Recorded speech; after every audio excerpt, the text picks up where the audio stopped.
High friends, welcome back to my channel. ഇന്ന് നമ്മൾ കാണാൻ പോകുന്നത് ദ ബോയ് നെക്സ്റ്റ് വേൾഡ് എന്ന സീരീസിൻ്റെ 6ാമത്തെ എപ്പിസോഡാണ്. കഴിഞ്ഞ എപ്പിസോഡ് എൻ്റെ ഭാഗം തന്നെയാണ് സ്റ്റാർട്ടിങ്ങിൽ കാണിക്കുന്നത്. എപ്പിസോഡിൻ്റെ സ്റ്റാർട്ടിങ്ങിൽ ക്യാനാണെങ്കിൽ കോളേജിലേക്ക് വരുമ്പോൾ സിറിനെ അവൻ്റെ വീട്ടിലേക്ക് വിളിച്ചുകൊണ്ട് പോകാനായിട്ട് അവൻ്റെ അമ്മ അയച്ച അയാൾ പോന്നിട്ട് ക്യാനോട് സംസാരിച്ചിട്ട് സിറിനെ നീ ഡേറ്റ് ചെയ്ത് നിർത്താനായിട്ട് നിനക്ക് എത്ര രൂപയാണ് വേണ്ടത്, അത്രയും പൈസ തരാമെന്ന് സിറിൻ്റെ അമ്മ പറഞ്ഞു എന്ന് പറയുന്നുണ്ട്. ഇയാൾ ഇങ്ങനെയൊക്കെ സംസാരിക്കുന്നിട്ട് ക്യാനാണെങ്കിൽ ആ പൈസ നിങ്ങളാണെങ്കിൽ വല്ല വയ്യാത്ത ആൾക്കാർക്കും കൊണ്ട് കൊടുക്കുക, അങ്ങനെയെങ്കിലും നിങ്ങളുടെയൊക്കെ മനസ്സൊന്ന് നന്നാവട്ടെ എന്ന് പറഞ്ഞിട്ട് ക്യാൻ അവിടെ നിന്ന് പോകുന്നുണ്ട്. അങ്ങനെ അവൻ തിരിച്ച് അവൻ്റെ അപ്പാർട്ട്മെൻറ്റിലേക്ക് വരുന്ന ടൈമിനാണ് മറ്റൊരു പയ്യൻ അവൻ്റെ അടുത്തേക്ക് വരുന്നത്. ആ പയ്യനും ഇവരൊട്ടും പരിചയമില്ല. ആ പയ്യൻ വന്നിട്ട് എൻ്റെ പേര് സോൺ എന്നാണെന്ന് പറയുന്നുണ്ട്. അതേസമയം ഇവൻ്റെ മനസ്സിൽ എൻ്റെ ദൈവമേ, ഇന്നത്തെ ദിവസം എന്താ ഇങ്ങനെ, എനിക്ക് തീരെ പരിചയമില്ലാത്ത കുറേ പേരെ ഞാൻ കാണുന്നുണ്ടല്ലോ എന്ന് പറയാണ്. പിന്നീട് സിറിനെ കാണിക്കുമ്പോൾ ഇപ്പോൾ സിറും വിമ്മും കൂടെ ആയിട്ട് അവൻ്റെ റൂമിൽ നിൽക്കുവാണ്. ആ സമയം സിറിൻ്റെ റൂമിൽ നമ്മുടെ സിറും ക്യാനും കൂടെ കഴിഞ്ഞ ദിവസം ആർക്കേഡിൽ പോയി എടുത്ത ഫോട്ടോസ് അവിടെ ഇരിക്കുന്നുണ്ടിട്ട് സത്യം പറ എന്താ സംഭവം, നീ എന്തൊക്കെയോ മറച്ചു വയ്ക്കുന്നുണ്ടല്ലോ എന്ന് പറയുന്നുണ്ട്. ആ സമയം സിർ ഒന്നുമില്ല എന്ന് പറഞ്ഞിട്ട് ആ ഒരു ഫോട്ടോ വിമ്മിൻ്റെ കയ്യിൽ നിന്നെടുത്ത് മാറ്റുവാണ്.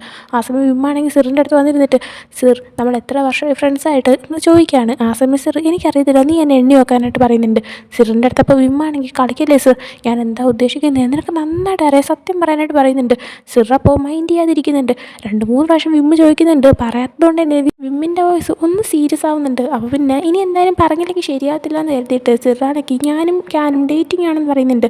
ആ സമയം എപ്പോൾ തൊട്ടെന്ന് നോക്കുമ്പോൾ അത് പിന്നെ സ്കൂൾ കാലം തൊട്ട് അങ്ങനെ ഞാൻ സ്വപ്നം കണ്ടേന്ന് പറയുന്നുണ്ട്. ആ സമയം വിമ്മ് സ്വപ്നമോ, നീ എന്തൊക്കെയാണ് പറയുന്നതെന്ന് വെച്ചപ്പോൾ അത് പിന്നെ ഞാനാണെങ്കിൽ അവനും ഞാനും കൂടെ സ്കൂൾ ടൈം തൊട്ടേ ഡേറ്റ് ചെയ്യുന്നതായിട്ട് സ്വപ്നം കണ്ടു എന്നിങ്ങനെ പറയുന്നുണ്ട്. അത് കേട്ടപ്പോൾ വിമ്മ് അപ്പോൾ അതുകൊണ്ടാണ് ഹോസ്പിറ്റലിൽ നിന്ന് നീ ഉറക്കം എഴുന്നേറ്റപ്പോൾ അവനെവിടെ, എൻ്റെ ബോയ് ഫ്രണ്ട് എവിടെയെന്ന് ചോദിച്ചിട്ട് ക്യാനിനെ പറ്റി അന്വേഷിച്ചത്, അപ്പോൾ നീ സ്വപ്നം കണ്ടിട്ടാണോ അവൻ്റെ പുറകെ ഇവൻ നടക്കുന്നതെന്ന് ചോദിക്കുന്നുണ്ട്. ആ സമയം സിർ അത് പിന്നെ ഞാൻ ഒരിക്കൽ പോലും ആഗ്രഹിക്കാത്തൊരു സന്തോഷം എനിക്കതൊക്കെ കണ്ടതിൽ നിന്ന് കിട്ടി, പിന്നെ എനിക്കവൻ ഇഷ്ടമാണെന്നൊക്കെ പറയുന്നുണ്ട്. ആ സമയം വിമ്മാണെങ്കിൽ അപ്പോൾ നീ ഇങ്ങനെ സ്വപ്നം കണ്ടിട്ടാണ് അവൻ്റെ അടുത്തേക്ക് ഇപ്പോൾ വന്നിരിക്കുന്നുള്ള കാര്യം നീ അവനോട് പറഞ്ഞോ, അവനത് വിശ്വസിച്ചോ, അവൻ്റെ സമ്മതിച്ച് തന്നോ എന്ന് ചോദിക്കുന്ന സമയത്ത് സിറാണെങ്കിൽ ഇല്ല, ഞാൻ അങ്ങനെയല്ല പറഞ്ഞത്, കുറച്ച് മാറ്റിയാണ് പറഞ്ഞതെന്ന് പറഞ്ഞപ്പോൾ എങ്ങനെ മാറ്റി, നീ വരെ പാരലൽ വേൾഡിൽ നിന്ന് വന്നേന്നല്ലോ പറഞ്ഞു വെച്ചോ എന്ന് ചോദിക്കുന്നുണ്ട് വിമ്മ്. ആ സമയം സിർ അദ്ദേഹം തലയായിട്ടാണ്. വിമ്മ് അപ്പോൾ എൻ്റെ ദൈവമേ, പാരലൽ വേൾഡ് നീ എന്തൊക്കെയാണ് പറഞ്ഞുണ്ടാക്കിയെന്ന് ചോദിക്കുന്നുണ്ട്. ആ സമയം സിർ അവൻ്റെ ബാൽക്കണിയിലേക്ക് നോക്കുമ്പോൾ അവൻ്റെ സൈഡിലുണ്ടായിരുന്ന ആ ഒരു പേപ്പർ കപ്പ് ഫോൺ കിലുങ്ങുന്ന കാണുവാണ്. കാരണം അതിൻ്റെ മറ്റേ എൻ്റെ നമ്മുടെ ക്യാനിൻ്റെ കയ്യിലുണ്ട്. അപ്പോൾ അത് കിലുങ്ങുമ്പോൾ ഇവന് മനസ്സിലാവുന്നുണ്ട് ക്യാൻ ഇവനെ വിളിക്കുന്നതാണെന്ന്. അങ്ങനെ അവൻ ഓടിച്ചെന്ന് ബാൽക്കണിയിൽ നിന്ന് എത്തി നോക്കുമ്പോൾ എന്തോ എന്ന് കണ്ടിട്ട് പെട്ടെന്ന് തന്നെ ഒന്നും പറയാതെ റൂമിൽ നിന്ന് പുറത്തേക്ക് പോകുന്നുണ്ട്. വിമ്മ അപ്പോൾ എന്താന്ന് ചോദിക്കുന്നുണ്ട്. ഇവ ഒന്നും പറയാത്തതുകൊണ്ട് തന്നെ വിമ്മും ബാൽക്കണിയിൽ അവിടേക്ക് വന്ന് നോക്കുവാണ്. നോക്കുമ്പോഴാണ് സോണ് നമ്മുടെ ക്യാൻ്റെ റൂമിൽ നിൽക്കുന്നതായിരുന്നത്. സോണാണെങ്കിൽ വിമ്മിനെ കാണുമ്പോൾ ഹായ് എന്നൊക്കെ പറയുന്നുണ്ട്. ആ സമയം വിമ്മാണെങ്കിൽ സോൺ നീ ഇവിടെ എന്താ ചെയ്യുന്നതെന്ന് പറയാണ്. അതേസമയം സിർ പെട്ടെന്ന് തന്നെ നമ്മുടെ ക്യാൻ താമസിക്കുന്ന റൂമിൻ്റെ ഫ്ലോറിലേക്ക് എത്തിയിട്ട് ഉടനെ തന്നെ അവൻ്റെ റൂമിലേക്ക് എത്തിയിട്ടുണ്ടായിരുന്നു. അങ്ങനെ റൂമിൽ തട്ടുന്ന ടൈമിന് സോണാണ് ഡോർ ഓപ്പൺ ചെയ്യുന്നത്. സിറിന് ഒരു അനിയനുണ്ടെന്നും അച്ഛനും അമ്മയും ഡിവോഴ്സ് ആയപ്പോൾ അച്ഛൻ അനിയനെ കൂടെ വളർത്താനായിട്ട് കൊണ്ടുപോയെന്ന് നമ്മൾ കേട്ടിട്ടുണ്ടായിരുന്നു. ആ ഒരു അനിയനാണ് ഈ സോൺ. അപ്പോൾ സോണിനെ ഇവിടെ കാണുമ്പോൾ നീ എന്താ ഇവിടെ നിന്ന് സിർ ചോദിക്കുന്നുണ്ട്. ആ സമയം അത് പിന്നെ അമ്മയാണെങ്കിൽ നിന്നെ വീട്ടിലേക്ക് വിളിച്ചു വരുന്നൊക്കെ അറിഞ്ഞു, ഞാനും അച്ഛനും ദൂരെയാണ് താമസിക്കുന്നതെങ്കിലും എപ്പോഴും അമ്മയുടെ മേലെ ഞങ്ങളൊരു കണ്ണ് വെച്ചിട്ടുണ്ട്, അതുകൊണ്ട് തന്നെ അമ്മ എന്തൊക്കെ ചെയ്യുന്നതെന്ന് മനസ്സിലാക്കി. അപ്പോൾ ക്യാനിന് അമ്മ എന്തെങ്കിലും ചെയ്യുമെന്ന് കരുതിയിട്ട് ഞാനിപ്പോൾ ഇങ്ങോട്ടേക്ക് വന്നതെന്ന് പറയുമ്പോൾ സിറാണെങ്കിൽ പക്ഷേ നീ ക്യാനിൻ്റെ അടുത്തേക്ക് വരാൻ നിൽക്കണ്ടായിരുന്നു എന്ന് പറയുന്നുണ്ട്. ആ സമയം ക്യാൻ വന്നിട്ട് ഞാൻ ഓക്കെയാണ്, അത് നമുക്ക് അകത്തിരുന്ന് സംസാരിക്കാമെന്ന് പറയുന്നുണ്ട്. അങ്ങനെ അങ്ങോട്ടേക്ക് വിമ്മും വരുന്നുണ്ട്. അങ്ങനെ ഇവരെല്ലാവരും സംസാരിക്കുന്ന ടൈമിൽ സോൺ പറയുന്നുണ്ട് അത് പിന്നെ നിൻ്റെ അമ്മയാണെങ്കിൽ ഒരാളെ അയച്ചിട്ട് നീയുമായിട്ട് ബ്രേക്കപ്പ് ആവാനായിട്ട് ക്യാനിന് എത്ര രൂപ വേണ്ടതെന്ന് ചോദിച്ചു. കണ്ടിട്ട് അമ്മ ഇപ്പോൾ ഇവനെ ടാർഗറ്റ് ചെയ്യുന്നതെന്ന് തോന്നുന്നു, അതുകൊണ്ടാണ് ഞാൻ ഇങ്ങോട്ടേക്ക് വന്നതെന്ന് പറയുന്നുണ്ട്. ആ സമയം വിമ്മും ഇവരിങ്ങനെയൊക്കെ ചെയ്യുമെന്ന് എനിക്ക് അപ്പോഴേ തോന്നിയത്, ഇവർക്ക് വേറെ പണിയൊന്നും ഇല്ലെന്ന് ചോദിക്കുന്നുണ്ട്. ആ സമയം ക്യാനാണെങ്കിൽ ഇവിടെ ഇപ്പോൾ എന്താ സംഭവിക്കുന്നത്, ശരിക്കും എന്താ കാര്യമെന്ന് ചോദിക്കുന്നുണ്ട്. എന്നാൽ അത് പറയണോ വേണ്ടേ എന്നുള്ള രീതിയിൽ സിറിനെ വിമ്മും സോണും ഒന്ന് നോക്കുന്നുണ്ട്. സിർ അങ്ങനെ ആ പറഞ്ഞോ എന്നുള്ള രീതിയിൽ ഇരിക്കുമ്പോൾ വിമ്മാണെങ്കിൽ അത് പിന്നെ ഇവൻ്റെ അമ്മയെന്ന് പറയുമ്പോഴത്തേക്കും ഭയങ്കര മോശമായിട്ടുള്ള ലേഡിയാണ്. ഇവൻ്റെ അച്ഛനെ കല്യാണം കഴിച്ചതിന് ശേഷം ഇവരെന്ത് പറഞ്ഞാലും അതുപോലെ ഇവരുടെ അച്ഛൻ ചെയ്യണമെന്നായിരുന്നു അവസ്ഥ. ഇവർ ഡിവോഴ്സ് ആവുന്നതിന് മുമ്പേ ആയിട്ട് ഒരു സംഭവം ഉണ്ടായി. അതായത് ഇവരെ പഠിപ്പിച്ചുകൊണ്ടിരുന്ന, അതായത് സിറിൻ്റെയും പിന്നെ സോണിൻ്റെയും സ്കൂളിൽ, അതായത് ഇവരുടെ LP സ്കൂളിലെ ടീച്ചർ, ആ ടീച്ചറും ഇവൻ്റെ അച്ഛനും തമ്മിൽ എന്തോ ബന്ധമുണ്ടെന്ന് കരുതിയിട്ട് അവൻ്റെ അമ്മയാണെങ്കിൽ ആ ടീച്ചറിൻ്റെ അടുത്ത് പോയിട്ട് ഇങ്ങനെയൊക്കെ ചെയ്യാൻ നാണമില്ലേ, എന്തിനാ ഇങ്ങനെയൊക്കെ ചെയ്യുന്നതെന്ന് ചോദിച്ചിട്ട് പ്രശ്നം ഉണ്ടാക്കിയിട്ടുണ്ടായിരുന്നു. എന്നാൽ അവർ അവിടെ വെച്ച് നിർത്തിയില്ല, ആ ഒരു ടീച്ചറിൻ്റെ ഫാമിലിയെ ഇത് അറിയിച്ചു. അങ്ങനെ ആ സ്കൂളിലുള്ള മിക്ക പിള്ളേർക്കും പാരൻസ് അറിഞ്ഞു അവരുടെ മക്കൾ പഠിക്കുന്ന സ്കൂളിലെ ടീച്ചർ ഇങ്ങനെ ഒരു മോശക്കാരിയാണ്, മറ്റുള്ളവരുടെ അടുത്ത് ചെന്നിട്ട് ഇതുപോലെ അവരുടെ ശരീരം വിറ്റ് ജീവിക്കുന്നൊരു സ്ത്രീയാണെന്ന് കരുതിയിട്ട് എല്ലാവരും ഇവരെ കുറ്റം പറയാൻ തുടങ്ങി. അങ്ങനെ അവസാനം ആ ഒരു ടീച്ചർ സൂയിസൈഡ് ചെയ്തു. സൂയിസൈഡ് ചെയ്തപ്പോഴാണ് ഇത്രയും കാര്യങ്ങളെല്ലാം സിറിൻ്റെ അമ്മ ചെയ്തു വെച്ചു എന്നുള്ളത് സിറിൻ്റെ അച്ഛൻ അറിയുന്നത്. അതുവരെ അറിഞ്ഞിട്ടില്ലായിരുന്നു. അങ്ങനെ ആ ഒരു കാര്യം അറിഞ്ഞു കഴിയുമ്പോഴത്തേക്കും സിറിൻ്റെ അച്ഛനാണെങ്കിൽ അങ്ങ് ഇവരെ ഡിവോഴ്സ് ചെയ്ത് കളയുവാണ്. അച്ഛനാണെങ്കിൽ സോണിനെയും കൊണ്ട് പോവുകയും ചെയ്തു. പിന്നെ അവിടെ നിന്ന് പോയത് സിറാണെന്ന് പറയുന്നുണ്ട്. ഇതൊക്കെ കേട്ടുകൊണ്ടിരുന്ന ക്യാനാണെങ്കിൽ ഓ സിർ, നിന്നെ എന്തിനാ അച്ഛൻ ഇട്ടിട്ട് പോയത്, നിന്നെയും കൂടെ കൊണ്ട് പൊക്കൂടായിരുന്നു എന്ന് പറയുന്നുണ്ട്. ആ സമയം സിർ, അച്ഛൻ അങ്ങനെ ഒരു സിറ്റുവേഷൻ അല്ലായിരുന്നു, ഒരാളെ ഇവിടെ നിർത്തണം, ഒരാളെ കൊണ്ടുപോകണമെന്നാണ് അമ്മ പറഞ്ഞിരുന്നത്. പിന്നെ അച്ഛൻ എന്തായാലും സോണിനെ കൊണ്ടുപോയി നന്നായി, കാരണം അവനല്ലേ ഇളയത്, ഞാൻ കഷ്ടപ്പെട്ടതൊന്നും അവൻ അനുഭവിക്കേണ്ട സിറ്റുവേഷൻ വരേണ്ടി വന്നില്ലല്ലോ എന്ന് പറയുന്നുണ്ട്. ആ സമയം ക്യാനും പക്ഷേ ഇതൊക്കെ സംഭവിക്കുന്ന സമയത്ത് നീ ഒരു കുഞ്ഞു കുട്ടിയായിരുന്നു, നീ ഇതൊന്നും അനുഭവിക്കേണ്ട ഒരു ആവശ്യമില്ല എന്ന് പറയുന്നുണ്ട്. വിമ്മപ്പോൾ സിർ, നീ ഇനി എന്ത് നോക്കിക്കൊണ്ടിരിക്കുക, നമുക്ക് തിരിച്ച് ഫൈറ്റ് ചെയ്യാം, അവർക്ക് നമുക്ക് കിട്ടിയ പവർ എന്താണെന്ന് കാണിച്ചു കൊടുക്കാം, നമ്മളെല്ലാവരും കൂടെ ഉണ്ടെന്ന് പറയാണ്. എന്നാൽ സിറാണെങ്കിൽ അതൊന്നും വേണ്ട എന്നുള്ള രീതിയിൽ ഇരിക്കുന്നുണ്ട്. അതേസമയം വിമ്മ ക്യാനിൻ്റെ അടുത്ത്, ക്യാൻ നിനക്കൊരു കാര്യം അറിയോ, സിറാണെങ്കിൽ ഇപ്പോൾ ഈ കോളേജിൽ വരാനുള്ള അവസരം വാങ്ങിച്ചത് അവൻ്റെ ലൈഫ് തന്നെ പണയം വെച്ചിട്ടാണ്. ഈ 4 വർഷം കോളേജിൽ പഠിക്കാനുള്ള ഫ്രീഡം അവൻ ചോദിച്ച് വാങ്ങിച്ചതിന് പകരമായിട്ട് അവൻ മരിക്കുന്നവരെ അവൻ്റെ ജീവിതം അവർക്ക് കൊടുക്കാമെന്ന് പറഞ്ഞിട്ടാണ് നിൽക്കുന്നത്. ഈ കോളേജ് ലൈഫ് എന്ന് തീരുന്നോ അന്ന് തൊട്ട് പിന്നെ ഇവനാണെങ്കിൽ അവർ പറയുന്ന അനുസരിക്കേണ്ട സിറ്റുവേഷനാണ്, ഇവൻ്റെ ഫ്രീഡം മൊത്തം അവരെടുത്ത് കളയുമെന്ന് പറയുന്നുണ്ട്.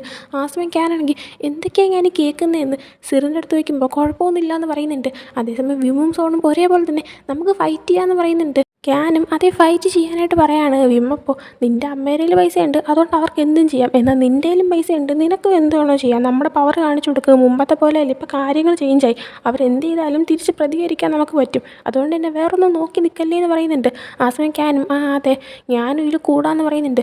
വിമ്മപ്പോൾ ഒരു വഴിയുണ്ട്, നീയാണെങ്കിൽ ക്യാനിനെ ഡേറ്റ്, അവനെ നീ ഡേറ്റ് ചെയ്യാണ് എന്ന് വിചാരിച്ചിട്ടല്ലേ അവരിപ്പോൾ ഇത്രയും അങ്ങോട്ട് റിയാക്ഷൻ തരുന്നത്, അപ്പോൾ നീ ശരിക്കും അവനെ ഡേറ്റ് എന്താവും നമുക്കറിയാമെന്ന് പറയുന്നുണ്ട്. ആ സമയം സിറിന് അതിൻ്റെ ഇടയിൽ ക്യാനിനെ കൊണ്ടുവരാൻ താല്പര്യമില്ല. എന്നാൽ ക്യാനാണെങ്കിൽ അതെ ഞാൻ റെഡിയാണ്, അവരെന്നെ ടാർഗറ്റാക്കി വെച്ചാലും കുഴപ്പമില്ല, എങ്ങനെയും അതൊക്കെ മാറ്റണമെന്നേ ഉള്ളൂ, അവരാണെങ്കിൽ എനിക്ക് പൈസ ഓഫർ ചെയ്തപ്പോഴേ എനിക്ക് നല്ല ദേഷ്യം വന്നിരിക്കുമെന്ന് പറയുന്നുണ്ട്. അതേസമയം സിറാണെങ്കിൽ അവൻ്റെ മനസ്സ് മാറ്റാൻ നോക്കുന്നുണ്ട്. എന്നാൽ ക്യാൻ ഇല്ല, ഞാൻ ഉറപ്പായിട്ട് നിൻ്റെ കൂടെ നിൽക്കുമെന്ന് തന്നെ പറയുന്നുണ്ട്. നമ്മുടെ ക്യാനാണെങ്കിൽ ഇത്രയും പവറായിട്ട് നിൽക്കുന്നിട്ട് നമ്മുടെ വിമ്മും സോണും പരസ്പരം എന്തായാലും സിറിൻ്റെ ചെക്കൻ അടിപൊളിയാണല്ലോ എന്നൊക്കെ പറഞ്ഞിരിക്കുകയാണ്. അതിനുശേഷം സോൺ പോകാൻ ഇറങ്ങുമ്പോൾ സിറാണെങ്കിൽ അവനെ കൊണ്ടുവിടാനായിട്ട് താഴേക്ക് വരുന്നുണ്ട്. ആ സമയം സോണിൻ്റെ അടുത്ത് സിറാണെങ്കിൽ ഇനി വരുമ്പോൾ വിളിച്ചിട്ട് വരണം, ഇങ്ങനെ പറയാതെയൊന്നും കയറി വന്ന് ക്യാനിനെയും കൂടെ ഈ പ്രശ്നത്തിലൊന്നും കേട്ടല്ലേ എന്ന് പറയുന്നുണ്ട്. ആ സമയം സോൺ നിനക്ക് ടെൻഷൻ ഉണ്ടല്ലേ, പക്ഷെ പേടിക്കണ്ട, പിന്നെ അച്ഛന് നിന്നെക്കുറിച്ചൊരു ടെൻഷനുണ്ട്, അച്ഛൻ നിന്നെ മിസ് ചെയ്യുന്നുണ്ടെന്ന് പറയാണ്. ആ സമയം സിറാണെങ്കിൽ ഞാനിവിടെ ഓക്കെയാണ്, ടെൻഷൻ ആവണ്ടെന്ന് അച്ഛനോട് പറഞ്ഞേക്ക്, എനിക്ക് കുഴപ്പമൊന്നുമില്ല എന്ന് പറയാണ്. സോണപ്പോൾ നിനക്ക് ഇപ്പോഴും അച്ഛനോട് ദേഷ്യമാണോ, സത്യമായിട്ടും ഞാൻ നിന്നെക്കാളും മൂത്തതായിരുന്നു, ഞാൻ നിനക്ക് മുമ്പ് ജനിച്ചൊരു വ്യക്തിയായിരുന്നെങ്കിൽ ഉറപ്പായിട്ടും നിനക്ക് പകരമായിട്ട് അമ്മയോടെ ഞാൻ നിന്ന് നിന്നെ ഞാൻ സേവാക്കി അച്ഛനോട് വിട്ടേനെന്ന് പറയുന്നുണ്ട്. സിറപ്പോൾ അങ്ങനെ സംഭവിക്കാൻ ഞാൻ ഒരിക്കലും സമ്മതിക്കത്തില്ല, നീ എന്നെക്കാളും മൂത്തതായിരുന്നെങ്കിലും നിന്നെ സേവാക്കി ഞാൻ അച്ഛൻ്റെ വിട്ടേനെ, കാരണം ആ സ്ത്രീയുടെ കൂടെ നിന്ന് നിൻ്റെ ലൈഫ് നശിക്കണമെന്ന് എനിക്ക് തീരെ താല്പര്യമില്ല, പിന്നെ സമയം കിട്ടുമ്പോൾ ഞാൻ വീട്ടിലേക്ക് വന്ന് അച്ഛനെ മീറ്റ് ചെയ്തോളാം, അച്ഛനടുത്ത് പറഞ്ഞേക്കാൻ പറഞ്ഞിട്ട് ബായ് പറഞ്ഞ് അങ്ങ് പോവുകയാണ്. അതിനുശേഷം പിന്നെ കാണിക്കുന്നത് സിറും ക്യാനും കൂടെ ആയിട്ട് പുറത്ത് സാധനങ്ങൾ വാങ്ങാനായിട്ട് പോകുന്നുണ്ട് നൈറ്റ് ടൈം. ആ സമയം ക്യാനാണെങ്കിൽ സിറിൻ്റെ അടുത്ത് എന്തൊന്നും മിണ്ടാതെ എന്നോട് ദേഷ്യമാണെന്ന് വെച്ചപ്പോൾ സിറാണെങ്കിൽ അത് പിന്നെ എന്നെ ഹെൽപ്പ് ചെയ്യാമെന്ന് പറഞ്ഞ് നീയായിട്ട് മനഃപൂർവ്വം ആ കാര്യത്തിൽ വന്ന് കയറിയില്ലേ, വല്ല ആവശ്യം ഉണ്ടായിരുന്നോ എന്ന് ചോദിക്കുകയാണ്. ആ സമയം ക്യാൻ അത് പിന്നെ നിന്നെ ഹെൽപ്പ് ചെയ്യാൻ വേണ്ടിയിട്ടല്ലേ, അവർ പറഞ്ഞ കാര്യമൊക്കെ കേട്ടപ്പോൾ എനിക്ക് ഒരുമാതിരി തോന്നിപ്പോയി, ഏതെങ്കിലും അമ്മ ഇങ്ങനെ ചെയ്യുമോ, ഇതിനൊരു ഫാമിലി എന്ന് ഒരിക്കലും പറയാൻ പറ്റില്ല, ഒരു ഫാമിലി എൻ്റെ കണ്ണിൽ ഒരിക്കലും ഇത്രയും മോശം കാര്യങ്ങൾ ചെയ്യത്തില്ല, പിന്നെ അവർ കാരണം ഒരു ടീച്ചർ വരെ സൂയിസൈഡ് ചെയ്തില്ലേ, അപ്പോൾ ഇത്രയൊക്കെ ചെയ്ത ആ സ്ത്രീ ഇനി എന്തൊക്കെ ചെയ്യുമായിരിക്കും, അതുകൊണ്ട് നമ്മൾ തിരിച്ച് ഫൈറ്റ് ചെയ്യേണ്ടതെന്ന് പറയുന്നുണ്ട്. അതേസമയം നേരത്തെ വിമ്മ് പറഞ്ഞിട്ടുണ്ടായിരുന്നു, അതായത് ഇപ്പോൾ സിറും ക്യാനും കൂടെ ഡേറ്റ് ചെയ്യാനായിട്ട്, ഡേറ്റ് ചെയ്യുന്നത് അവർക്ക് വിശ്വാസമാവണമെങ്കിൽ നിങ്ങൾ രണ്ടുപേരും ഒരു മുറിയിൽ സ്റ്റേ ചെയ്യാൻ വേണം, കാരണം നിൻ്റെ അമ്മയാണ് എന്ത് വേണം ഒപ്പിച്ചാലും, ചിലപ്പോൾ ഇതേ അപ്പാർട്ട്മെൻറ്റിൽ നിങ്ങളുടെ റൂമിൻ്റെ തൊട്ടടുത്ത റൂമിൽ അവരവരെ ആൾക്കാർ താമസിപ്പിക്കാൻ ചാൻസ് ഉണ്ട് നിങ്ങളെ ചെക്ക് ചെയ്യാനായിട്ട്, അതുകൊണ്ട് വിശ്വാസം വരുന്നത് നിങ്ങളുടെ ഒരു റൂമിൽ താമസിക്കാൻ പറഞ്ഞിട്ടുണ്ടായിരുന്നു. അങ്ങനെ ഇപ്പോൾ ഈ ഒരു കാര്യം കൂടെ ആലോചിച്ചിട്ട് സിർ ഞാൻ ശരിക്കും നിൻ്റെ റൂമിൽ ഒന്ന് നിൽക്കണമെന്ന് ചോദിക്കുന്നുണ്ട്. ആ സമയം ക്യാൻ പിന്നല്ലാതെ നിൽക്കണം, ചിലപ്പോൾ ശരിക്കും നിൻ്റെ അമ്മ ആരെങ്കിലും പിടിച്ച് നമ്മളൊന്ന് ചെക്ക് ചെയ്യാനായിട്ട് തൊട്ടടുത്ത റൂമിലെല്ലാം ആക്കി കഴിഞ്ഞാൽ നമ്മളുടെ ഒരു ഡേറ്റിംഗ് ആണ് എന്ന് അവർക്ക് വിശ്വാസമാവണ്ടേ, അതുകൊണ്ട് ഒരുമിച്ച് നിൽക്കണമെന്ന് പറഞ്ഞിട്ട് അവർ നേരെ നടന്ന് ക്യാനിൻ്റെ റൂമിലേക്ക് പോവാണ്. അങ്ങനെ സിർ അന്ന് രാത്രി അവിടെ സ്റ്റേ ചെയ്യുന്നുണ്ട്. അങ്ങനെ അവരാണെങ്കിൽ അവിടെ സാധനങ്ങളൊക്കെ എടുത്ത് വയ്ക്കുന്ന സമയത്ത് ക്യാനാണെങ്കിൽ സിറിൻ്റെ അടുത്തേക്ക് ക്ലോസ് ആയി വരുന്നുണ്ട്, എന്നാൽ അവനെ ഹെൽപ്പ് ചെയ്യാനാണ് നിന്നത്, എന്നാൽ സിറിൻ്റെ കൺട്രോൾ അവിടെ പോയി നിൽക്കുവാണ്. അങ്ങനെ സിർ ക്യാനിൻ്റെ അടുത്തേക്ക് ക്ലോസ് ആയി വന്നിട്ട് ഇനി എൻ്റെ അടുത്ത് വന്നു കഴിഞ്ഞാൽ സത്യമായിട്ടും എൻ്റെ കൺട്രോളും ഞാൻ എന്തെങ്കിലും ചെയ്യുമെന്ന് പറയുന്നുണ്ട്. ആ സമയം ക്യാനാണെങ്കിൽ നീ ഒന്നും ചെയ്യത്തില്ല എന്ന് പറഞ്ഞിട്ട് മനഃപൂർവ്വം സിറിനെ പ്രൊവോക്ക് ചെയ്യാനായിട്ട് അവൻ്റെ ചുണ്ടിൽ കിസ്സൊക്കെ ചെയ്യുന്നുണ്ട്. ആ സമയം സിറാണെങ്കിൽ ചെറുതായിട്ടൊന്ന് ഇൻറ്റിമേറ്റായി തുടങ്ങുന്നുണ്ട്. എന്നാൽ സ്വയം കൺട്രോൾ ചെയ്തിട്ട് മര്യാദയ്ക്ക് പോയി കിടന്ന് ഉറങ്ങാൻ പറയുന്നുണ്ട്. എന്നാൽ ക്യാനാണെങ്കിൽ നീ എന്നെ ഒന്നും ചെയ്യൂല എന്നൊക്കെ പറഞ്ഞിട്ട് ഭയങ്കര ധൈര്യത്തിൽ തന്നെ നിൽക്കുന്നുണ്ട്. എന്നാൽ സിറ് കൺട്രോൾ ചെയ്ത് നിൽക്കുകയാണ്. അതിനുശേഷം ക്യാൻ പോയി കിടന്ന് ഉറങ്ങുന്നുണ്ട്. എന്നാൽ അങ്ങോട്ടും ഇങ്ങോട്ട് തിരിഞ്ഞ് പറഞ്ഞ് കിടന്നിട്ട് പിന്നെ ഉറങ്ങാൻ പറ്റാത്തതുകൊണ്ട് തന്നെ സിറ് ഉറങ്ങിയെന്നറിയാനായിട്ട് എഴുന്നേറ്റ് പോയി നോക്കുവാണ്. എന്നാൽ സിർ ഉറങ്ങിയിട്ടുണ്ടായിരുന്നില്ല. അവൻ ലാപ്ടോപ്പ് വെച്ചോട്ട് സോഫയിലിരുന്ന് എന്തോ ചെയ്തുകൊണ്ടിരിക്കായിരുന്നു. അങ്ങനെ ക്യാൻ വന്നത് മനസ്സിലാക്കിയപ്പോൾ സിർ നീ ഉറങ്ങിയില്ലേന്ന് ചോദിക്കുന്നുണ്ട്. ആ സമയം ക്യാൻ എനിക്ക് ഉറക്കം വന്നില്ല, ഞാൻ നിൻ്റെ അടുത്ത് വന്നിരുന്നോട്ടെ എന്ന് ചോദിക്കുകയാണ്. സിറിനറിയാം അടുത്ത് വന്നിരുന്ന അവൻ്റെ കൺട്രോൾ പോകുന്നു. അതുകൊണ്ട് സിർ പോയി കിടന്ന് ഉറങ്ങാൻ പറയുന്നുണ്ട്. ആ സമയം ക്യാൻ പക്ഷേ എനിക്ക് ഉറക്കം വരുന്നില്ല എന്ന് പറഞ്ഞപ്പോൾ ആ ഒരു പേപ്പർ കപ്പ് ഫോൺ അത് ബാൽക്കണിയിൽ അവിടെ വെച്ചിരുന്നത് ഇപ്പോൾ സിറാണെങ്കിൽ റൂമിൻ്റെ അകത്തോട്ട് എടുത്ത് വെച്ചിട്ടുണ്ടായിരുന്നു. അതുകൊണ്ട് തന്നെ അതിൻ്റെ ഒരു ഭാഗം ഇപ്പോൾ എടുത്തിട്ട് ക്യാനിൻ്റെ കൈ കൊടുത്തിട്ട് റൂമിലേക്ക് പോയിരിക്കാൻ പറയുന്നുണ്ട്. അങ്ങനെ ക്യാനാണെങ്കിൽ റൂമിൽ ചെന്ന് അവിടെ ഒരു കസേര ഇരിക്കുകയാണ്. സിർ ഇവിടെ സോഫയിൽ ഇരിക്കുകയാണ്. അങ്ങനെ അവിടെ ഇരുന്ന ശേഷം ക്യാനാണെങ്കിൽ സിറിൻ്റെ അടുത്ത് ആ ഒരു പേപ്പർ കപ്പ് ഫോണിൽ കൂടെ എനിക്കാണെങ്കിൽ തീരെ ഉറക്കം വരുന്നില്ല എന്ന് പറയുന്നുണ്ട്. ആ സമയം സിർ ഒരു പാട്ട് പാടി കൊടുക്കുകയാണ് അതിൽ കൂടെ. അങ്ങനെ ആ പാട്ട് മൊത്തം കേട്ട് കഴിയുമ്പോഴത്തേക്കും നമ്മുടെ ക്യാനും നല്ല സന്തോഷമാകുന്നുണ്ട് സിറിൻ്റെ ഒരു പാട്ട് കേട്ടതിൽ. സിർ അപ്പോൾ നല്ല കുട്ടിയല്ലേ, ഉറങ്ങാനുള്ള ടൈമായി, പോയി കിടന്ന് ഉറങ്ങാനായിട്ട് പറയുന്നുണ്ട്. പിന്നീട് കാണിക്കുന്നത് അടുത്ത ദിവസം കോളേജിൽ വിമ്മാണെങ്കിൽ ക്ലാസ്സിലേക്ക് കയറി ചെല്ലുമ്പോൾ അവിടെ റോമിരുന്ന് ഫോണിൽ കുത്തിക്കൊണ്ടിരിക്കായിരുന്നു. സിർ അവിടെ ഉണ്ടായിരുന്നില്ല. അതുകൊണ്ട് തന്നെ ഇവൻ സിർ അവിടെ നിന്ന് റോമിനോട് ചോദിക്കുമ്പോൾ റോം ഞാൻ എങ്ങനെ അറിയാനാ, അവൻ നിൻ്റെ കൂടെ അല്ലേ എപ്പോഴും നടക്കുന്നത്, അപ്പം നിനക്കറിയത്തില്ലെങ്കിൽ എനിക്കറിയാം, നിനക്ക് തോന്നുന്നുണ്ടോ എന്ന് വെച്ചിട്ട് അവൻ്റെ ഫോണിൻ്റെ അകത്തേക്ക് നേരത്തെ കുത്തിക്കൊണ്ടിരുന്ന പോലെ വീണ്ടും ഗെയിം കളിക്കാനായിട്ട് കയറുന്നുണ്ട്. ആ സമയം വിമ്മ് സിർ എവിടെയാണെന്ന് നിനക്കറിയത്തില്ലല്ലോ, അതുകൊണ്ട് നീ എന്നോട് ചോദിക്കാനായിട്ട് പറയാണ്. റോം അപ്പോൾ എടാ പൊട്ട നിനക്ക് അറിഞ്ഞോളൂ, അതുകൊണ്ടല്ലേ നീ എന്നോട് ചോദിച്ചത്, അപ്പോൾ പിന്നെ നിന്നോട് ചോദിച്ചാൽ നീ അതെങ്ങനെ പറയുമെന്ന് നോക്കുന്നുണ്ട്. ആ സമയം വിമ്മ് അങ്ങോട്ട് ചോദിക്കടാന്ന് പറയാണ്. അങ്ങനെ റോം ആ ശരി സിർ എവിടെയെന്ന് നോക്കുന്നുണ്ട്. ആ സമയം ക്ലാസ്സിലിരിക്കുന്ന എല്ലാവർക്കും കേൾക്കാൻ കണക്കിന് വിമ്മാണെങ്കിൽ സിർ ഇപ്പോൾ അവൻ്റെ ബോയ് ഫ്രണ്ടിൻ്റെ കൂടെയെന്ന് പറയുന്നുണ്ട്. ഇത് ആക്ച്വലി ഇവൻ്റെ പ്ലാൻ അനുസരിച്ച് ഇവർ ശരിക്കും റിലേഷനിലായി, അതായത് സിറും ക്യാനും റിലേഷനിലാണെന്ന് എല്ലാവരെയും ഒന്ന് അറിയിക്കാനായിട്ട്. ആ കോളേജ് മൊത്തം അറിഞ്ഞാൽ കൂടെ സിറിൻ്റെ അമ്മ ഇത് വിശ്വസിക്കത്തുള്ളൂ. അതുകൊണ്ടാണ് അവനിപ്പോൾ ഇത്രയും ഉറക്കെ പറയുന്നത്. ആ സമയം അവിടെ ഇരുന്ന ഗേൾസും എല്ലാവരും കൂടെ ആയിട്ട് സിർ റിലേഷനിലോ ശരിക്കും എന്നൊക്കെ പറഞ്ഞിരിക്കുകയാണ്. അവ ഇത്രയും വലിയൊരു കാര്യം ഒപ്പിച്ചല്ലേ വിമ്മ ഭയങ്കര അഭിമാനത്തിൽ ഇരിക്കുന്നുണ്ട്. അതിനുശേഷം ഈ ഒരു ന്യൂസ് കേട്ടിട്ട് ഈ പഷിയാണെങ്കിൽ ക്യാൻറ്റീനിലേക്ക് ക്യാനിനെ കാണാൻ വരുവാണ്. നോക്കുമ്പോൾ ക്യാനും സിറും അവിടെ ഒരുമിച്ചിരുന്ന് ഫുഡ് കഴിച്ചുകൊണ്ടിരിക്കുകയാണ്. അഷിയപ്പോൾ ഇതൊക്കെ എങ്ങനെയാണ് സംഭവിച്ചത്, ശരിക്കും സംഭവിച്ചു നിൽക്കുന്നുണ്ട്. അതേസമയമാണ് അങ്ങോട്ടേക്ക് ടീം നലനും വരുന്നത്. അവരുടെ അടുത്ത് നിങ്ങൾക്കിത് വിശ്വസിക്കാൻ പറ്റുന്നുണ്ടോ എന്ന് വെച്ചപ്പോൾ ഇല്ലയെന്ന് പറയാണ്. അങ്ങനെ ഇവർ മൂന്നിനും നേരെ ഇവരുടെ അടുത്തേക്ക് ചെന്നിരുന്നിട്ട് നലനാണെങ്കിൽ സിറിനോടും ക്യാനിനോടും നിങ്ങൾ ശരിക്കും ഡേറ്റിംഗ് ആണോ എന്ന് വയ്ക്കുന്നുണ്ട്. ആ സമയം ഇതൊരു അഭിനയം ആയതുകൊണ്ട് തന്നെ എന്ത് പറയണമെന്ന് അറിഞ്ഞുകൂടാ. എന്നാലും ക്യാനാണെങ്കിൽ സിറിൻ്റെ കൈ പിടിച്ചിട്ട് അതെ ഞങ്ങൾ ഡേറ്റിംഗ് ആണെന്ന് പറയുന്നുണ്ട്. അതേസമയം ക്യാനാണെങ്കിൽ അവൻ്റെ മനസ്സിൽ സന്തോഷിക്കുകയാണ്. കാരണം അവനിപ്പോൾ സിറിനോട് ശരിക്കും ഫീലിങ്സ് തോന്നി തുടങ്ങുന്നുണ്ട്. എന്നാൽ സിർ പാരലൽ യൂണിവേഴ്സിലുള്ളതാണ്. സിറിൻ്റെ ക്യാൻ ശരിക്കും താനല്ല പാരലൽ യൂണിവേഴ്സിലുള്ള ക്യാനാണെന്ന് കരുതിയിട്ട് അവനവൻ്റെ ഫീലിങ്സ് മറച്ചു വെച്ചുകൊണ്ടിരിക്കുന്നത് നമുക്ക് നേരത്തെ മനസ്സിലായ കാര്യമാണ്. എന്നാലും ഇപ്പോൾ വിമ്മിൻ്റെ ഈ ഒരു പ്ലാൻ കാരണം സിറിനെ ഡേറ്റ് ചെയ്യുന്ന പോലെ കൂടെ നിൽക്കാൻ പറ്റിയതിലും സിറിൻ്റെ കൂടെ ടൈം സ്പെൻഡ് ചെയ്യാൻ പറ്റിയതിലും ഇവൻ ഒത്തിരി ഹാപ്പിയാണ്. ഇപ്പോൾ ക്യാൻ ആ ഒരു കാര്യം മനസ്സിലാലോചിച്ചിട്ട് ഇങ്ങനെ ഒരു ഐഡിയ സജസ്റ്റ് ചെയ്ത് തന്നെ വിമ്മിനോട് മനസ്സിലൊരു താങ്ക്സും കൂടെ പറയുന്നുണ്ട്. അതേസമയം ഇതെല്ലാം കണ്ടുകൊണ്ട് പുറകിൽ ജിൻ നിൽക്കുന്നുണ്ടായിരുന്നു. ജിന്നിനും ഇവർ ഒരുമിച്ച് കാണുന്നതിൽ അവനും ഭയങ്കര ഹാപ്പിയാണ്. എന്നാൽ അഷിയാണെങ്കിൽ ദൈവമേ ഇതൊക്കെ എങ്ങനെ സംഭവിച്ചു എന്നും പറഞ്ഞുകൊണ്ട് പിന്നെയും വായിട്ട് അരച്ചുകൊണ്ടിരിക്കുന്നുണ്ട്. അതിനുശേഷം കാണിക്കുന്നത് വിമ്മാണെങ്കിൽ ഈവനിങ് തിരിച്ച് പോകാനായിട്ട് ഇങ്ങനെ നിൽക്കുവാണ്. ആ സമയം അവനാണെങ്കിൽ അവൻ്റെ ബുക്കൊക്കെ ഇങ്ങനെ വെച്ചുകൊണ്ടിരിക്കുന്ന സമയത്ത് റോം അവൻ്റെ പുറകെ നിന്നിട്ട് സിർ അവിടെ നോക്കിയാണ്. ആ സമയം എനിക്കങ്ങനെ അറിയാം മിക്കവാറും അവൻ്റെ ബോയ് ഫ്രണ്ടിൻ്റെ കൂടെ ആയിരിക്കും. അവൻ്റെ ബോയ് ഫ്രണ്ടിനോട് പോയി ചോദിക്കാനായിട്ട് പറയുന്നുണ്ട്. ആ സമയം റോം ശരിക്കും സിർ റിലേഷനിലായെന്ന് വെച്ചപ്പോൾ വിമ്മാണെങ്കിൽ അതല്ലേടാ നിൻ്റെ മുന്നിൽ വെച്ച് ഞാൻ നേരത്തെ പറഞ്ഞത്, സിറിന് ഇപ്പോൾ ഒരു ബോയ് ഫ്രണ്ട് ഉണ്ട്. എന്നാൽ ഇത്രയും പറഞ്ഞിട്ടും റോമിന് അങ്ങോട്ട് വിശ്വാസമാവാതെ സിറിന് കള്ളം പറഞ്ഞതായിരിക്കും എന്ന് ചോദിക്കുന്നുണ്ട്. എന്നാൽ ഈ പ്ലാനേ ഉണ്ടാക്കിയത് വിമ്മാണ്. അതുകൊണ്ട് തന്നെ അല്ല അവൻ ശരിക്കും ഡേറ്റിംഗ് ആണെന്ന് പറഞ്ഞിട്ട് നീയാണെങ്കിൽ ഇതിൻ്റെ വീട്ടിൽ പോയി ഇതിൻ്റെ മീനെ കളിപ്പിച്ചുകൊണ്ടിരിക്കുക, എൻ്റെ അടുത്തിന് മേലെ ഇമാതിരി ചോദ്യം ചോദിച്ച് വരരുതെന്ന് പറഞ്ഞിട്ട് വിമ്മ അവിടെ നിന്ന് ഇറങ്ങി പോകുന്നുണ്ട്. അതിന് വിമ്മ പുറത്തേക്ക് ഇറങ്ങി പോകുമ്പോൾ ആക്ച്വലി ഇപ്പം നൈറ്റ് ടൈം ആയിട്ടുണ്ടായിരുന്നു. ഇവൻ കോളേജിൽ എന്തോ വർക്ക് ചെയ്തുകൊണ്ടിരുന്നതിന് ശേഷം ഇറങ്ങുവാണ്. അങ്ങനെ നോക്കുമ്പോഴത്തേക്കും അവിടെ ഹോളിലുള്ള ലൈറ്റെല്ലാം ഓഫാണ്. ലൈറ്റാണെങ്കിൽ ആക്ച്വലി. എന്നാൽ ബൾബിന് എന്തോ പ്രശ്നമുണ്ട്. അതുകൊണ്ട് തന്നെ ലൈറ്റ് ഓഫാവുന്നു ഓണാവുന്നു ബ്ലിങ്ക് ചെയ്ത് നിൽക്കുകയാണ്. ഇത് ഓഫാവുന്ന ടൈമിനെല്ലാം നല്ല ഇരുട്ടുമാണ്. അതുകൊണ്ട് തന്നെ ഇവന് ഈ ഇരുട്ടത്തോടെ പോകാൻ നല്ല പേടിയുണ്ട്. അങ്ങനെ തിരിച്ചു പോയി റോമിനെ വിളിക്കണോ, വിളിച്ചു കഴിഞ്ഞാൽ അവൻ കളിയാക്കുകയും ചെയ്യും. മുന്നിലോട്ട് പോയി കഴിഞ്ഞാൽ വല്ല പ്രേതവും വന്ന് പിടിക്കുമെന്നുള്ള രീതിയിൽ എങ്ങോട്ട് പോകണമെന്നറിയാതെ പെട്ട് നിൽക്കുകയാണ്. ആ സമയം കറക്റ്റ് അവൻ്റെ പുറകിൽ ആരോ വന്ന് നിൽക്കുന്ന കാണുമ്പോഴത്തേക്കും ഇവൻ പേടിക്കുന്നുണ്ട്. എന്നാൽ നോക്കുമ്പോൾ അത് ജിന്നായിരുന്നു. ജിന്നിനെ കാണുമ്പോൾ നീ എന്താണ് ഇവിടെ മനുഷ്യരെ പേടിപ്പിക്കാൻ നോക്കണമെന്ന് വെച്ചപ്പോൾ ജിന്ന് അല്ല നീ ഇവിടെ പേടിച്ചിരിക്കുന്ന കണ്ടു, അതോടെ നിനക്കൊരു കൂട്ട് തരാൻ വന്നേന്ന് പറയുന്നുണ്ട്. ആ സമയം വിമ്മ് എനിക്ക് പേടിയൊന്നുമില്ല, എനിക്ക് എൻ്റെ കൂട്ടിൻ്റെ ആവശ്യമൊന്നുമില്ല എന്ന് പറയുന്നുണ്ട്. അതേസമയം ജിന്ന് നേരത്തെ ഫോണിൽ കൂടെ ഇവൻ്റെ അടുത്ത് സിനിമ കാണാൻ പോയവരും ചോദിച്ചിട്ടുണ്ടായിരുന്നു. അത് ആക്ച്വലി വിമ്മിന് ഇഷ്ടപ്പെട്ട കാറ്റഗറിയിൽപ്പെട്ട സിനിമയാണ്. അപ്പോൾ അക്കാര്യം വീണ്ടും ചോദിച്ചിട്ട് നമുക്ക് ആ സിനിമയ്ക്ക് പോകാം, സിനിമ ഇനി ആകെ ലാസ്റ്റ് ടൈമാണ് തിയേറ്ററിൽ വരുന്നത്, അതിനുശേഷം ആ സിനിമ ഇനി വരത്തില്ല, മിസ് ചെയ്ത് കഴിഞ്ഞാൽ ഭയങ്കര വലിയൊരു കഷ്ടമായി പോകും, നമുക്കതൊന്ന് പോവാമെന്ന് പറയുന്നുണ്ട്. എന്നാൽ വിമ്മ് നിന്നോട് എത്ര പ്രാവശ്യം പറഞ്ഞു, നീ ഇനി എത്ര വിളിച്ചാലും ഞാൻ വരാൻ പോകുന്നില്ല എന്ന് പറഞ്ഞിട്ട് ഭയങ്കര കാര്യത്തിൽ നടന്നു പോകാൻ നോക്കുകയാണ്. എന്നാൽ അപ്പോഴാണ് ആലോചിക്കുന്നത് അവിടെ ലൈറ്റ് ഇല്ലയെന്ന്, അതുകൊണ്ട് തന്നെ വീണ്ടും സ്റ്റക്കായി നിന്ന് പോകുന്നുണ്ട്.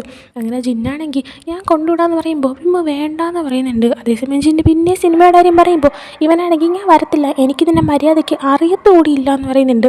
അങ്ങനെ ജിന്നാണെങ്കിൽ അവൻ്റെ പേര്, അവൻ്റെ വീട്ടുപേര്, അവൻ പഠിക്കുന്ന ഡിപ്പാർട്ട്മെൻറ്റ്, അവൻ എത്ര വയസ്സായി എല്ലാം പറയുവാണ്.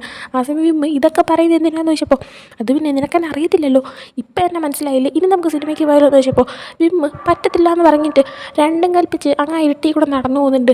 എന്നാൽ ജിന്നിവൻ ഒറ്റയ്ക്ക് വിടുന്നില്ല, കൂട്ടിന് പോകുന്നുമുണ്ട്.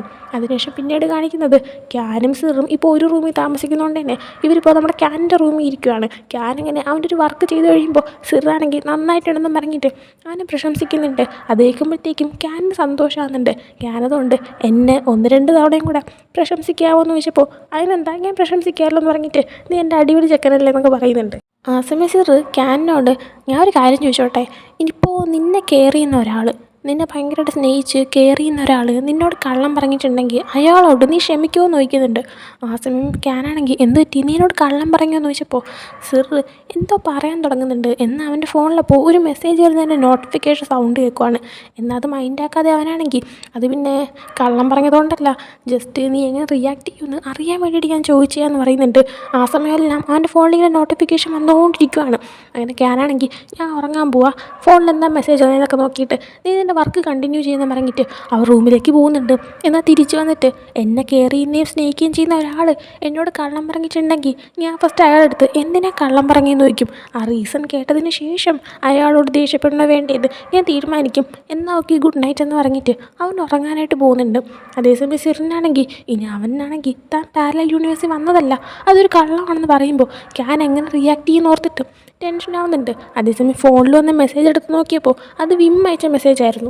വിമ്മിന് ജിന്നാണെങ്കിൽ നോൺ സ്റ്റോപ്പായിട്ട് നമുക്ക് സിനിമയ്ക്ക് പോകാമെന്ന് പറഞ്ഞ് മെസ്സേജ് അയച്ചുകൊണ്ടേ ഇരിക്കുകയാണ്. അതുകൊണ്ട് തന്നെ വിമ്മിപ്പോൾ ഇവന് മെസ്സേജ് അയച്ചിട്ട് നീ എങ്ങാനും ജിന്നിനോട് എൻ്റെ ഫേവറേറ്റ് ടൈപ്പ് സിനിമ അതാണെന്ന് വല്ലതും പറഞ്ഞു കൊടുത്തോ, അവനെന്തിനാ എന്നെ ഇങ്ങനെ നിർബന്ധിച്ചുകൊണ്ടിരിക്കുന്നത്, നിനക്കൊന്ന് അവൻ്റെ അടുത്ത് മാറിയിരിക്കാൻ പറയാൻ പറ്റുമോ എന്നൊക്കെ ചോദിക്കുന്നുണ്ട്. എന്നാൽ സിറിൻ്റെ മനസ്സിൽ ക്യാനിനോട് സത്യം തുറന്ന് പറയുന്നതിനെ പറ്റിയുള്ള എന്തായതുകൊണ്ട് തന്നെ വിമ്മിൻ്റെ മെസ്സേജിന് റിപ്ലൈ കൊടുക്കുന്നതിനെ പറ്റി അവനിപ്പോൾ ആലോചിക്കുന്നില്ല. അതിനുശേഷം പിന്നീട് കുറച്ച് നൈറ്റ് ടൈമായി കഴിയുമ്പോൾ ക്യാൻ ഉറങ്ങുമ്പോൾ അവൻ എന്തോ ഒരു സ്വപ്നം കാണുന്നുണ്ട്, അവന് ടെൻഷനാകുന്നുണ്ട്, സങ്കടമാകുന്നുണ്ട്. അങ്ങനെ പെട്ടെന്ന് ഉറക്കത്തിൽ നിന്ന് എഴുന്നേൽക്കുമ്പോൾ തൊട്ടടുത്ത് സിറ് വന്നിരിപ്പുണ്ടായിരുന്നു. ഉടനെ ഇവ സിറിനെ ഹഗ് ചെയ്തിട്ട് അങ്ങ് വിഷമിക്കുവാണ്. അതിനുശേഷം ഒരു സോഫയിൽ വന്നിരിക്കുമ്പോൾ ആ വിഷമിച്ച് അവൻ ചെറുതായിട്ട് കരഞ്ഞതുകൊണ്ട് തന്നെ അവൻ്റെ കണ്ണൊക്കെ ചുമന്നിരിപ്പുണ്ടായിരുന്നു. ആ സമയം സിറാണെങ്കിൽ അവൻ്റെ രണ്ട് കണ്ണിലും ഒന്ന് കിസ് ചെയ്തിട്ട് ഇപ്പോൾ ഓക്കെ ആയോ എന്നൊക്കെ ചോദിക്കുന്നുണ്ട്. ആ സമയം ഇവനാണെങ്കിൽ അത് പിന്നെ ഞാനൊരു അച്ഛൻ്റെ സ്വപ്നം കണ്ടു എന്ന് പറയാണ്. ആക്ച്വലി ക്യാനിൻ്റെ അച്ഛൻ മുമ്പ് മരിച്ചു പോയതാണ്, എന്നാൽ അവൻ്റെ അച്ഛനെ അവന് ഒത്തിരി ഇഷ്ടമാണ്. ക്യാനങ്ങനെ അവൻ്റെ അച്ഛൻ്റെ സ്വപ്നമാണ് കണ്ടതെന്ന് മനസ്സിലായിട്ട് സിറ് എന്ത് സ്വപ്നമാണ് കണ്ടതെന്ന് ചോദിക്കുമ്പോൾ അത് പിന്നെ എപ്പോഴും കാണുന്ന പോലെ തന്നെയാണ്. അച്ഛൻ മരിച്ച ആ ഒരു സമയം അടുത്ത് വരുമ്പോഴത്തേക്കും ഞാൻ ഇതുപോലെ സ്വപ്നം കാണാറുണ്ട്, എന്നാൽ എപ്പോഴും ഞാൻ ഒറ്റയ്ക്കാണ്. എന്നാൽ ഇത്തവണ ആ സ്വപ്നം കണ്ട് ഞാൻ എഴുന്നേറ്റപ്പോൾ നീ അടുത്തുണ്ടായിരുന്നു, താങ്ക് യു സോ മച്ച് എന്ന് പറഞ്ഞിട്ട് അവരിങ്ങനെ ക്ലോസ് ആയിരിക്കുന്നുണ്ട്. എന്നാൽ ആ സമയം സിറാണെങ്കിൽ അവനെ കിസ് ചെയ്യുകയാണ്. ക്യാൻ തടയാനൊന്നും നിൽക്കുന്നില്ല, തിരിച്ച് കിസ് ചെയ്യുന്നുണ്ട്. ചെറുതായിട്ട് ഇൻറ്റിമേറ്റായി തുടങ്ങുമ്പോൾ സിറ് തന്നെ ആ നിർത്തിയിട്ട് നീ പോയി കിടന്ന് ഉറങ്ങാനായിട്ട് പറയുന്നുണ്ട്. എന്നാൽ ക്യാനാണെങ്കിൽ സിറിനെ വിടുന്നില്ല. സിറപ്പോൾ ഇനിയും നിന്ന് കഴിഞ്ഞാൽ എന്നെക്കൊണ്ട് കൺട്രോൾ ചെയ്യാൻ പറ്റിയെന്ന് വരത്തില്ല, അതുകൊണ്ട് ഞാനിപ്പോൾ വിട്ട് കഴിഞ്ഞാൽ നീ ഇപ്പോൾ കിടന്ന് ഉറങ്ങണം, നീ പോകാനായിട്ട് പറയാണ്. അങ്ങനെ ക്യാനാണെങ്കിൽ ഓക്കെ എന്ന് പറഞ്ഞിട്ട് നിൽക്കുന്നുണ്ട്, സിറ് മാറിക്കൊടുക്കുന്നുണ്ട്. എന്നാൽ ക്യാനാണെങ്കിൽ നേരെ സിറിൻ്റെ അടുത്തോട്ട് വന്നിട്ട് അവനെ അങ്ങോട്ട് കിസ് ചെയ്തിട്ട് ഇൻറ്റിമേറ്റ് ആവാൻ റെഡിയാവുകയാണ്. പിന്നെ അങ്ങോട്ട് സിറിനെ കൺട്രോൾ ചെയ്യാൻ പറ്റുന്നില്ല, അവരങ്ങ് ചെറുതായിട്ട് ഇൻറ്റിമേറ്റ് ആവുന്നുണ്ട്. അതിനുശേഷം ഇവർ രണ്ടോ റൂമിൽ ഇരിക്കുന്ന ടൈമിന് സിറാണെങ്കിൽ നീ നിൻ്റെ അച്ഛനെക്കുറിച്ച് ഓർത്ത് വിഷമിച്ചിരിക്കുന്ന ടൈമിന് ഞാൻ നിന്നെ ഒന്ന് കിസ് ചെയ്യാൻ പാടില്ലായിരുന്നു എന്ന് പറയാണ്. ഞാനപ്പോൾ അതൊന്നും കുഴപ്പമില്ല, ഞാനും അങ്ങോട്ട് ഇഷ്ടത്തിനൊന്ന് കിസ് ചെയ്തതല്ലേ, ഞാൻ എൻ്റെ സമ്മതത്തോടെ തന്നെയല്ലേ എന്നെ കിസ് ചെയ്തത്, അതുകൊണ്ട് കുഴപ്പമൊന്നുമില്ല എന്ന് പറയുന്നുണ്ട്. ആ സമയം സിറാണെങ്കിൽ ശരിയെന്നാ നീ കിടന്ന് ഉറങ്ങിക്കോന്ന് പറഞ്ഞിട്ട് എഴുന്നേറ്റ് വന്ന് നിൽക്കുമ്പോൾ ക്യാനാണെങ്കിൽ ഇന്ന് എന്നോട് കിടന്നുറങ്ങാൻ പറയുന്നുണ്ട്. ആ സമയം സിറ് പറ്റത്തില്ല എന്ന് പറയുമ്പോൾ ക്യാനാണെങ്കിൽ പ്ലീസ് എന്ന് പറഞ്ഞിട്ട് അവനെ കൂടെ കിടത്തുന്നുണ്ട്. അങ്ങനെ ഒരു ഹഗ് ചെയ്ത് കിടക്കുന്ന ടൈമിന് ക്യാനാണെങ്കിൽ എന്നെ വിട്ട് പോകല്ലേ എന്നൊക്കെ പറയാണ്. ആ സമയം ഇല്ല എന്ന് പറഞ്ഞിട്ട് ഗുഡ് നൈറ്റും പറഞ്ഞവർ ഉറങ്ങുന്നുണ്ട്. പിന്നീട് കളിയുന്ന അടുത്ത ദിവസം ഒരു കാറിൽ ഒരു പെൺകുട്ടി വന്ന് ഇറങ്ങുവാണ്. അത് ആരാന്നൊന്നും അറിയത്തില്ല. അവൾ ഇറങ്ങിയ ഉടനെ തന്നെ ആരെയോ ഒരാളെ ഫോൺ വിളിച്ചിട്ട്, "സിറിന് സുഖമാണോ ആൻറ്റി? ഞാനാണെങ്കിൽ എൻ്റെ ഫിയാൻസി ആയിട്ടുള്ള അവനെ കാണാനായിട്ട് വരുന്നുണ്ടെന്ന് പറഞ്ഞ് കോള് കട്ട് ചെയ്യുവാണ്." പിന്നീട് നേരത്തെ കാണിച്ച വിമ്മിൻ്റെ ജിന്നിൻ്റെയും ആ ഒരു സീനിൻ്റെ ബാക്കി കാണിക്കുവാണ്. വിമ്മ് ആ ലൈറ്റില്ലാത്ത ആ ഒരു ഹാളിൽ കൂടെ നടന്നു പോകുന്ന ടൈമിന് ജിന്നും കൂടെ പോയിട്ടുണ്ടായിരുന്നല്ലോ. അങ്ങനെ ഇപ്പോൾ അവരാണെങ്കിൽ കോളേജിൻ്റെ പുറത്തേക്ക് വന്നിട്ടുണ്ട്. അപ്പോൾ ജിന്നാണെങ്കിൽ വിമ്മിൻ്റെ അടുത്ത് സിനിമ കാണുന്നതിനെ പറ്റി വീണ്ടും ചോദിക്കുമ്പോൾ, "പറ്റത്തില്ല, എനിക്ക് താല്പര്യമില്ല, ഇനി ഇതും ചോദിച്ച് വരരുതെന്ന് വിമ്മ് പറയുന്നുണ്ട്." ജിന്നപ്പോൾ നിൻ്റെ ഫോൺ നമ്പർ ആരുമെന്ന് ചോദിക്കുമ്പോൾ, "എനിക്ക് താല്പര്യമില്ല" എന്ന് പറയുന്നുണ്ട്. "നിൻ്റെ വാട്സാപ്പോ നിൻ്റെ ലൈൻ ഐഡിയോ എന്തെങ്കിലും തരുമെന്ന് ചോദിക്കുമ്പോൾ, ഒന്നും പറ്റത്തില്ല എന്ന് തന്നെ പറയാണ്. അങ്ങനെ പോകാൻ നിൽക്കുന്ന ടൈമിന് വിമ്മാണെങ്കിൽ, "എന്തായാലും ജിന്ന് തൻ്റെ കൂടെ തനിക്ക് ഇരുട്ട് പേടിയായിട്ടുണ്ട് കൂടെ വന്നതല്ലേ, അതുകൊണ്ട് ഒരു താങ്ക്സ് പറഞ്ഞേക്കാമെന്ന് എഴുതിയിട്ട് ജിന്നിനെ നോക്കിയിട്ട് താങ്ക് യു സോ മച്ച് എന്ന് പറഞ്ഞിട്ട് അങ്ങ് മൈൻഡില്ലാതെ നടന്നു പോകുന്നുണ്ട്. ആ സമയം ജിന്ന് തന്നെ ഇവൻ്റെ ആ ഒരു പേര് മൊത്തത്തിൽ അടിച്ചു നോക്കിയിട്ട് അവൻ്റെ ആ ഒരു അക്കൗണ്ട് കണ്ടുപിടിക്കുന്നുണ്ട്. അതിലൂടെ വിമ്മിന് മെസ്സേജ് അയക്കാന്നുള്ള കാര്യം ഓർത്തിട്ട് അവനിപ്പോൾ സന്തോഷം നിൽക്കുവാണ്. അങ്ങനെ അതും കാണിച്ച് ഈ ഒരു എപ്പിസോഡ് ഉണ്ടാകുന്നുണ്ട്. അപ്പോൾ ഈ ഒരു എപ്പിസോഡ് നിങ്ങൾക്ക് ഇഷ്ടപ്പെട്ടെങ്കിൽ ലൈക്ക് ചെയ്യുക, ഷെയർ, സബ്സ്ക്രൈബ് ചെയ്യുക. Next video bye.